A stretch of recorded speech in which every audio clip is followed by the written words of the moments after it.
Ce jeudi 14 novembre, TF1 diffusera un nouvel épisode de sa série d'unitaires Coup de foudre, qui enverra cette fois Elena Nogueira à Saint-Pétersbourg tomber sous le charme viril de Thierry Neuvik. Dans les pages de Télé 7 jours, le comédien est d'ailleurs revenu sur ce tournage éprouvant et le grand défi qu'il a dû relever.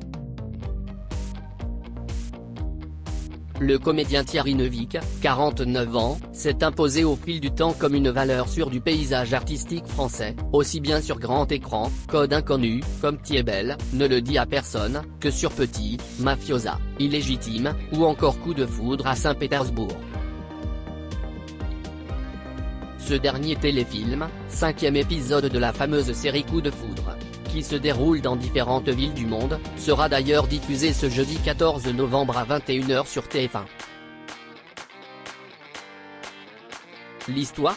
Marie, une maman célibataire incarnée par Elena Nogueira, reçoit le jour de Noël une étonnante surprise. Elle apprend qu'elle est l'héritière d'une riche famille russe et qu'ainsi, elle est la nouvelle propriétaire d'un parc touristique à Saint-Pétersbourg.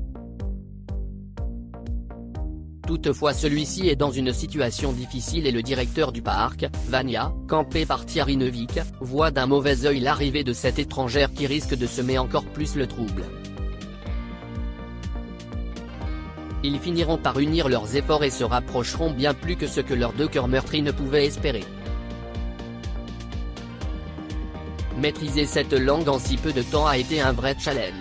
Et le moins que l'on puisse dire, c'est que pour donner la réplique à la ravissante demi-sœur de Lio, Thierry Neuvik a dû donner de sa personne et relever un sacré défi, comme le rapportent nos confrères de Télé 7 jours avec qui l'acteur s'est longuement entretenu. Et ce challenge hors norme n'a pas été de tout repos, puisque pour les besoins de ce téléfilm, le papa du petit Joseph Neuvik, 5 ans, eu avec la chanteuse Jennifer, a dû apprendre le russe en accéléré. J'ai eu une formation accélérée de russe, que je pratiquais 3 heures par jour.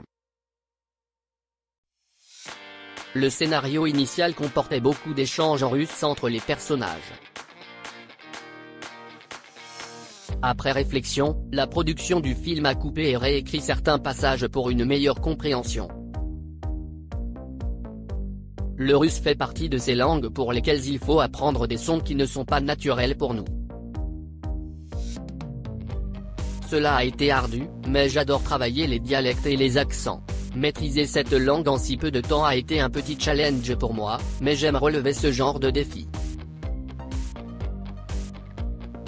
Mais ce n'est pas tout, l'acteur a aussi dû s'adonner à une coutume locale qui lui a laissé des traces, dans tous les sens du terme, l'autoflagellation à coups de branche de bouleau. C'est une tradition, que je ne connaissais pas, mais sachez que ce procédé est appelé le banya, et que se flageller avec une branche de bouleau est un rituel qui aide à faire circuler le sang et à éliminer les toxines.